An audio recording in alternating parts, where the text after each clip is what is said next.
The ancient protocols. The mining colony of New Gibraltar floated in the darkness of space, a cluster of dome habitats and processing facilities orbiting a mineral-rich asteroid. To the Cavathi Empire, it looked like easy prey. 300 human colonists, minimal defenses, and valuable resources, everything the conquering fleet could desire. Admiral Thrackmore stood on the bridge of his flagship, the Decimator, studying the tactical display with 6 amber eyes.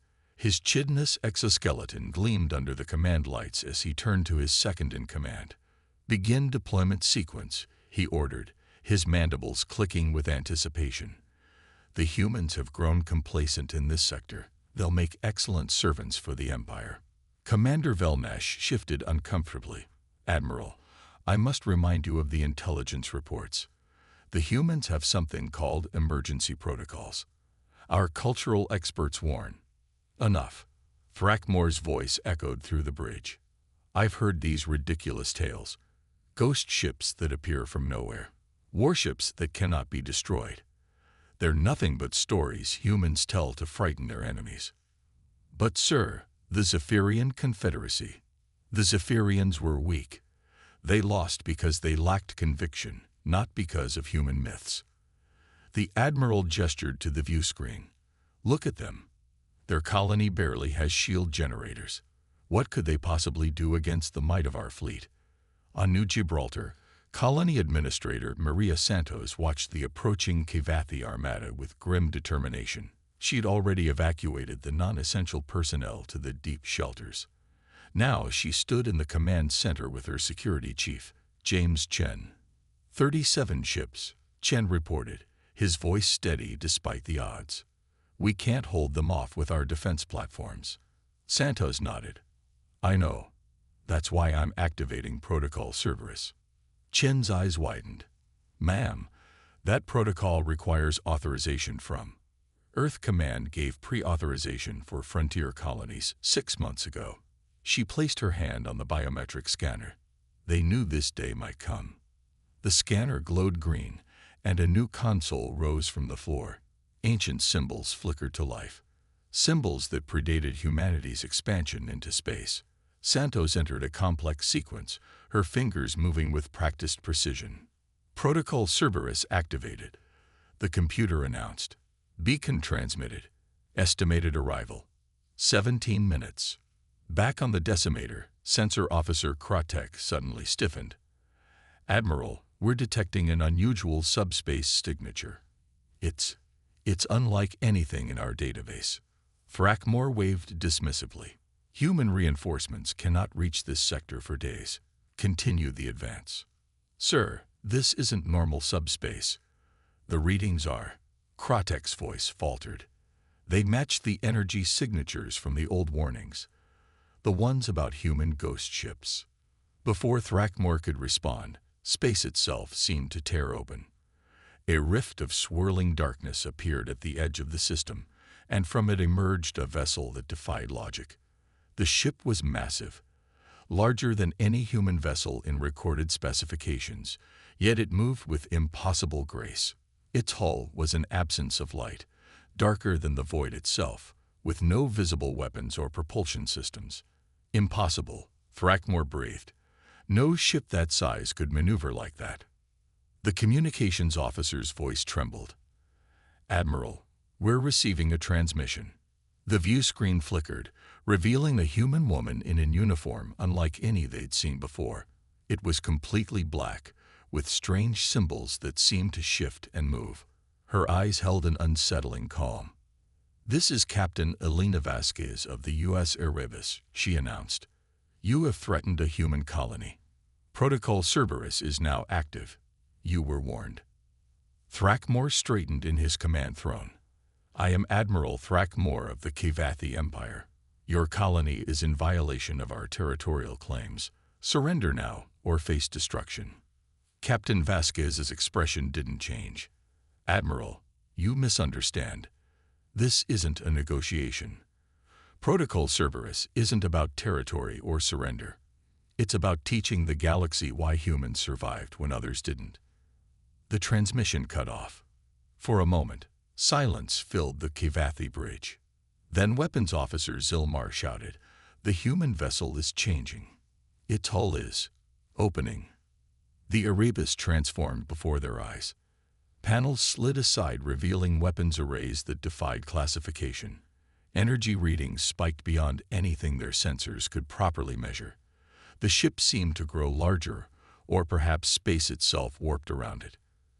"Target their weapons systems," Thrakmor ordered, fighting to keep his voice steady. "All ships, concentrate fire on the human vessel." The Kavathi fleet responded with devastating precision. Plasma cannons, antimatter torpedoes, and gravitic mines, enough firepower to shatter a small moon, converged on the Erebus. The weapon's fire never reached its target. Instead, the energy seemed to slow, then stop, hanging in space like a frozen tableau. The Erebus pulsed once, and every shot reversed course, striking the ships that fired them with surgical precision. Shields flickered and died. Weapon systems went offline. In seconds, the entire Kagathi fleet was disabled but not destroyed. How? Thrakmor stared at the tactical display in disbelief. How is this possible? His science officer's tentacles writhed in confusion. "Admiral, their technology. It's not just advanced. It operates on principles we don't understand."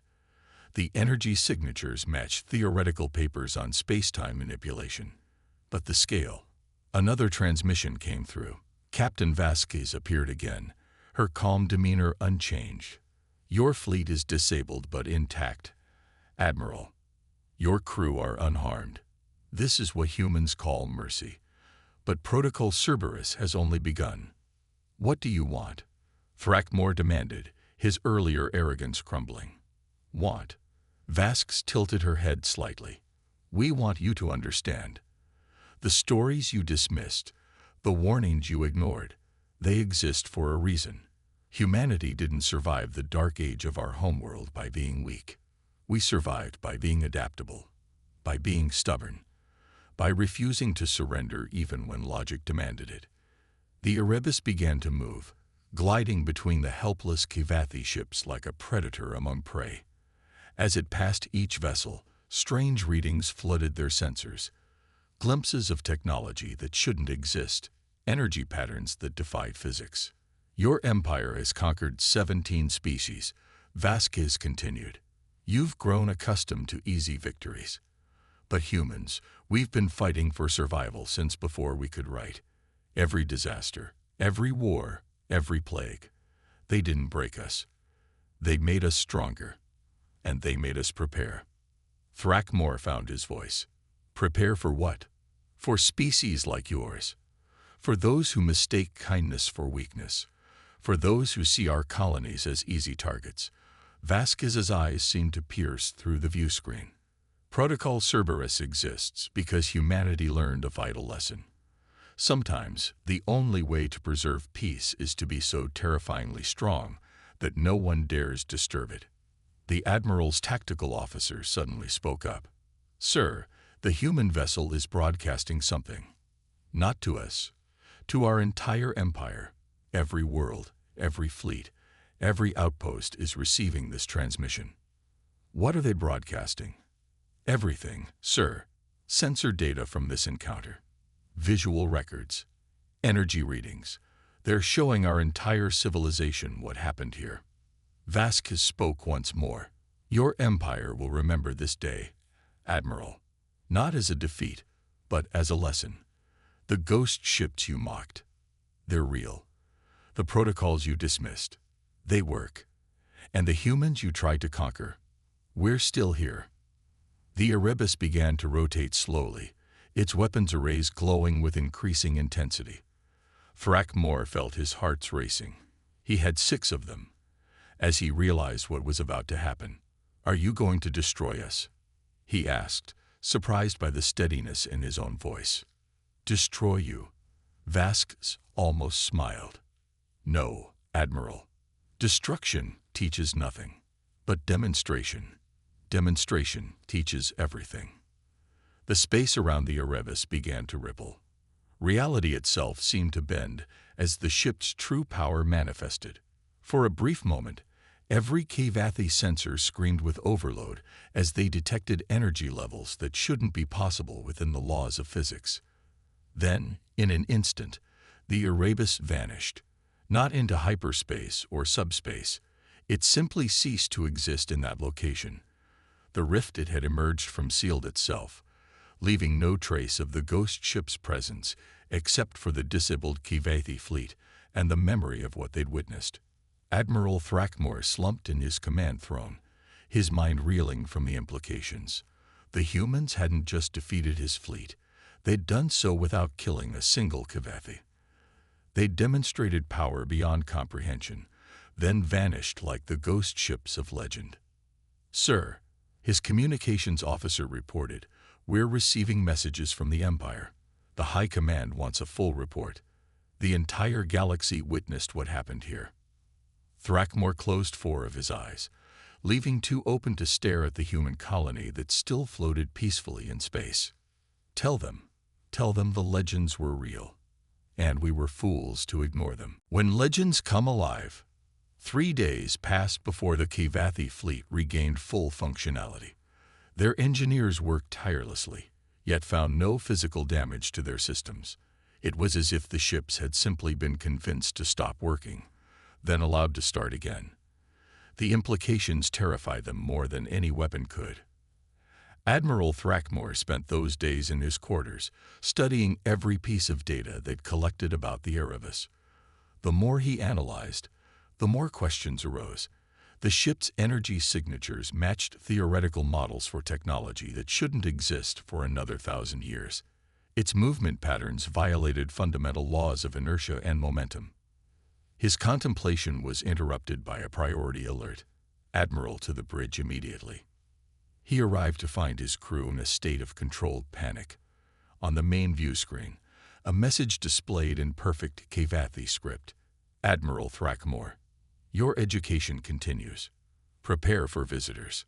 Before anyone could react, 2 figures materialized on the bridge, not through transporters, but simply appearing as if they'd always been there.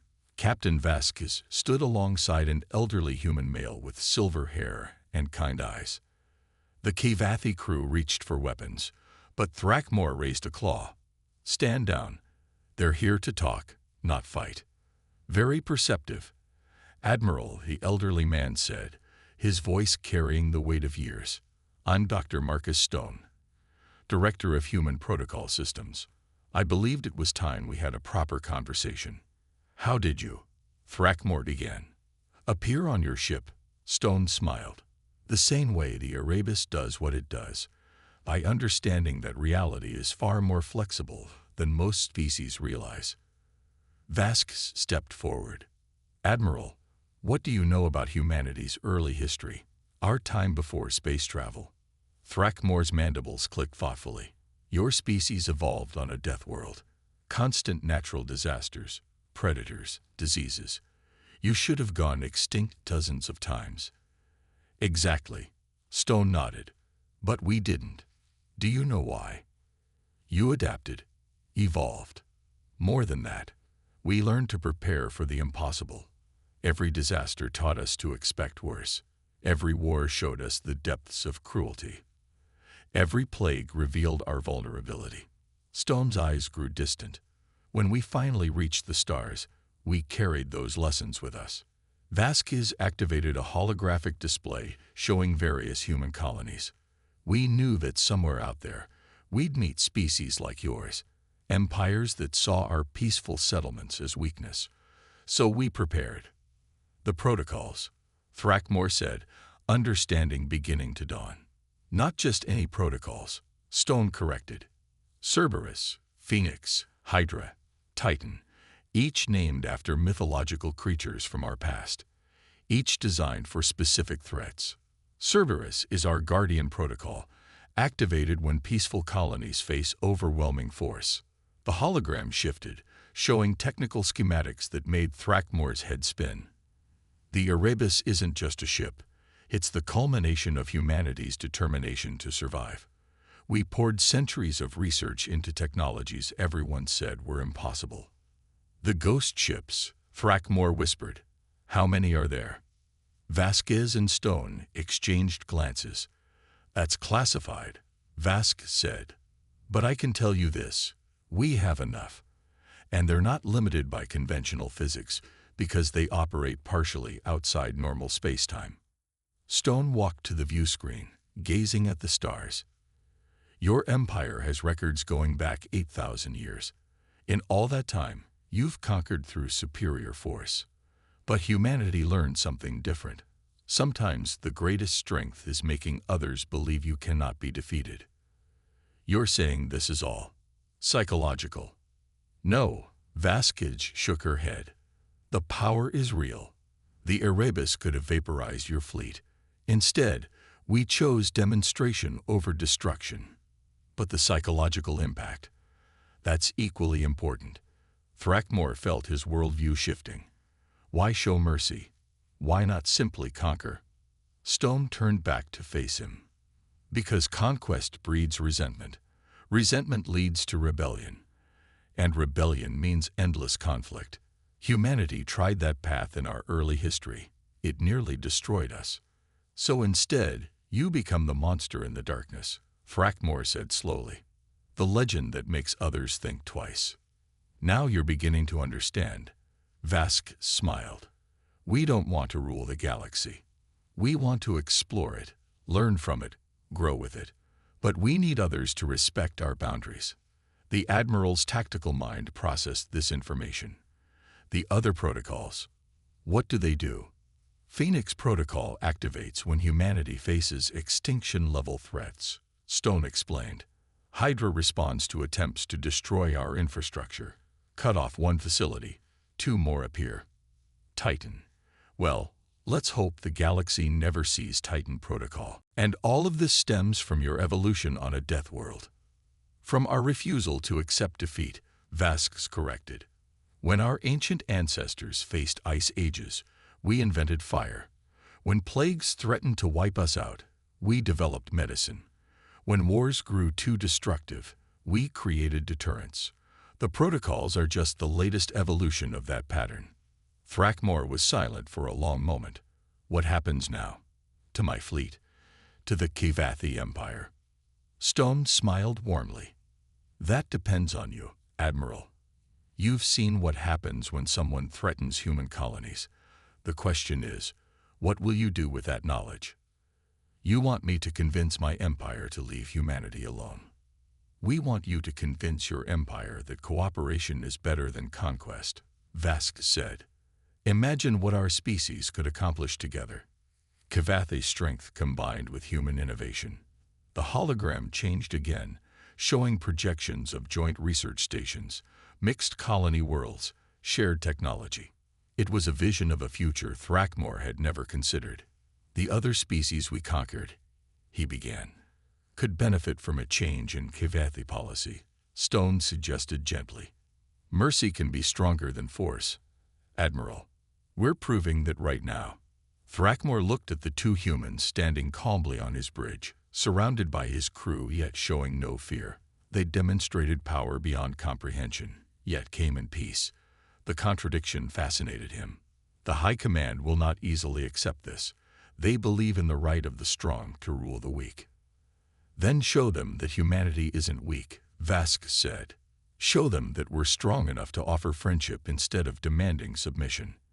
And if they refuse, if they send more fleets." Stone's expression grew serious. "Then they'll learn why Protocol Cerberus is one of our gentler responses. But I have faith in Kivathi wisdom. Your species didn't build an empire by being foolish." The 2 humans began to fade, their forms becoming translucent. "We'll be watching, Admiral," Vasquez said. "The choice is yours. But remember, the legends you mocked were all true. And there are worse things in human mythology than ghost ships." They vanished, leaving Thrackmore alone with his thoughts and his crew. The bridge was silent except for the hum of machinery and the occasional beep of sensors. Finally, his communications officer spoke. "Sir, the High Command is demanding an immediate report." Thrackmore straightened in his throne. "Open a channel. Maximum encryption." The connection established, He found himself facing the Kivathi Supreme Council. Their ancient eyes bore into him through the viewscreen. Admiral Thrackmore, the council's speaker, intoned, "Explain your failure." "Honored Council, I did not fail. I received an education, and now I must educate you." Over the next hour, Thrackmore detailed everything: the Erebus, the protocols, the true nature of human strength. He showed them the sensor data, the recordings, the implications of what humanity had achieved. When he finished, the council was silent. Finally, the speaker leaned forward. "You believe these humans pose a threat to our empire?" "No, honored one. I believe they offer us an opportunity.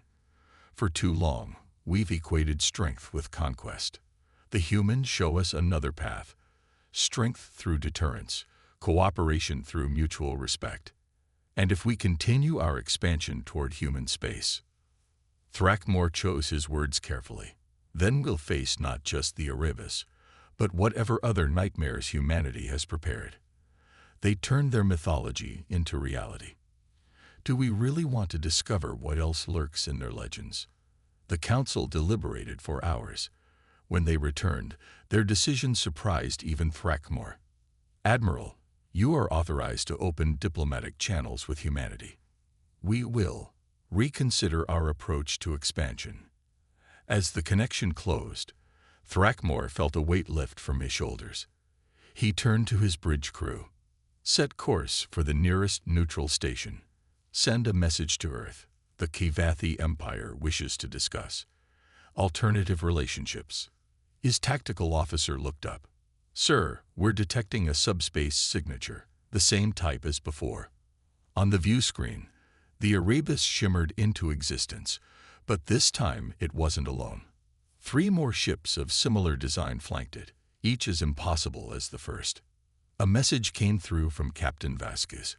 "Admiral, we're pleased with your decision. These are our escorts to ensure safe passage to the diplomatic summit. Welcome to a new chapter in galactic history." Thrackmore stared at the 4 ghost ships that had materialized from nowhere. If humanity could build 4 such vessels, how many more existed? What other impossibilities had they achieved? "The legends were real," he murmured, then spoke louder. "Helm, follow our escorts. It's time the Kivathi Empire learned what partnership with humanity truly means." As the combined fleet jumped to hyperspace, the mining colony of New Gibraltar returned to its quiet existence. The colonists emerged from their shelters, looking at the stars with new appreciation. They'd activated Protocol Cerberus and lived to tell about it. In her office, Administrator Santos filed her report to Earth Command. At the bottom, she added a personal note. "The ghost ships worked exactly as advertised. Sometimes the best defense isn't a weapon. It's a legend come to life. The galaxy would never be quite the same." The Kivathi Empire, once feared conquerors, began the slow transformation into something new. Other species took notice. The humans, it seemed, had weapons that transcended mere technology. And somewhere in the void, the Erebus and its sister ships continued their eternal patrol, ready to emerge from legend whenever humanity needed them. The protocols remained, waiting in the darkness, a reminder that humans had faced the impossible before, and had always found a way to survive. The warnings had been ignored. The myths had been dismissed. But when the warships proved the legends were true, the galaxy learned a valuable lesson: never underestimate humanity's will to endure. In the end, that will prove stronger than any weapon ever forged.